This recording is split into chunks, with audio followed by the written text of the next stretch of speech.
Hey guys, what's up? It's Lucas back here with another video, and as you can see today, I have a different background because I am in Cape Cod right now, which I am really happy about because I love Cape Cod. I come here every summer for a couple of weeks. I'm so excited to get started with the vacation. So I got in today. I drove like a 5-hour drive from New York, and I'm really excited to make another video. There's been a lot of trade news that I want to talk about today, so let's get right into it. So as I told you before we get started with the news, I am in Cape Cod, so that means I have to go to a Cape Cod League baseball game. The closest team to me is the Orleans Firebirds, so I'll be attending one or two of their games this year. I'm really excited because they have a lot of players from Vanderbilt who I think have a lot of potential, so I'll be definitely posting a video about all the autographs you get from that game. It'll be definitely a lot of fun. Last year I went, and all the players signed autographs after the games. I'll definitely have a blast, and I will make sure to post a video on that in a couple days after I've went. So the first thing I want to talk about today is about Noah Syndergaard, who is, of course, the Mets, one of the best pitchers. Last year I would say ace, but now Jacob deGrom has kind of taken that name. So Noah Syndergaard pitched 5 innings against the Yankees yesterday, I think it was, and he did okay. But at the end of his 5th inning, his velocity was down to almost 92. He's usually throwing like 97 up there, like a Severino or Scherzer, somebody like that. But his velocity was down a lot, and the Mets thought there was a reason because of this issue. So the Mets looked at him, and they found that he had a disease called hand-foot-mouth disease, which they think he got from over the All-Star break. He was at a youth camp, and the disease usually comes from kids. So the Mets think that he got the disease from the youth camp. And they said that they're going to place him on the DL, and he's definitely going to miss a start, and he might miss 2. So that's a loss for the Mets right now. But the Mets are not really contending for the playoffs, so if they were, that'd be a much bigger loss. But still, it's not going to be the best for the Mets right now because he's not even injured. So he's already been injured this year and last year. So he's not getting that much playing time right now. Okay, so as you guys have seen, I have changed my position. Now I'm downstairs instead of in my bedroom.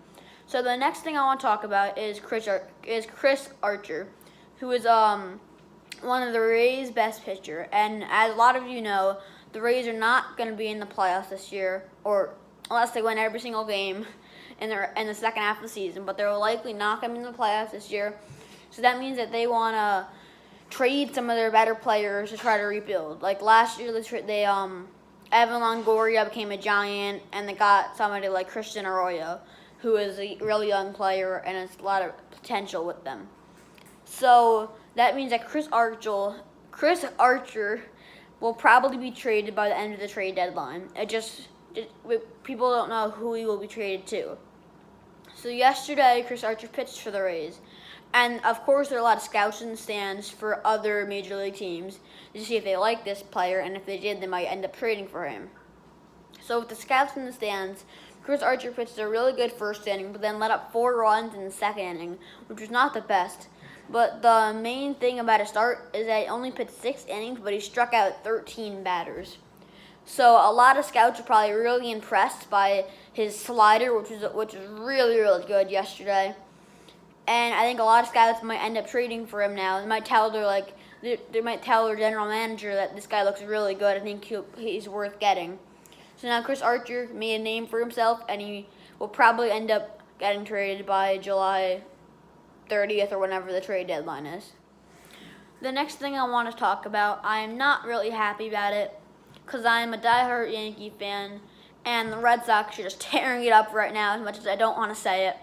They are just winning every single game. That's what it feels like. And yesterday, they beat the Tigers 9-2 or 9-1. And with that win, they became the first MLB team to get 70 wins. I'm just having so much fun watching this Yankees and Red Sox race right now, even though the Yankees are 5 games behind, because I think they still have a chance to come back. But they're gonna have to play really good baseball for the end of the year if they want to become first place in the AL East. But I mean, two of the best teams are in one division. I mean, this does not happen often. It's not every day that two teams that are just this good with such talent on their rosters are in the same division.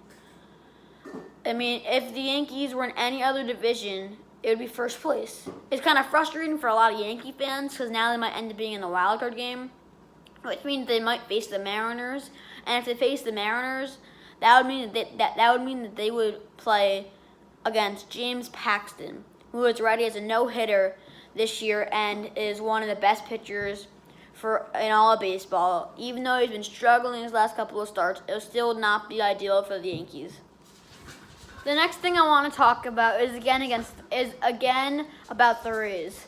So yesterday the Rays were down 2 in the 9th inning, and 2 outs. There were 2 outs, and they had bases loaded, and Daniel Robertson was in the game to pinch hit. All he needed was a single to tie the game, but he did much more than that. Daniel Robertson hit a walk-off grand slam to win the game and go up by 2 to win the game 6-4. I'm pretty sure if I'm getting that correctly. So the Rays had a lot of heroics yesterday, and Daniel Robertson continues to show that he's worth playing every single day because he's just a really, really good hitter, and he's meant to be in that lineup to help them every single day. As a lot of you may know, Matt Carpenter for the Cardinals is on total fire right now. He's had 8 home runs in his last 6 games, and he has a 6-game home run streak, which is, I've never seen anything like it before. It is crazy. 6 games in a row where he's had a home run.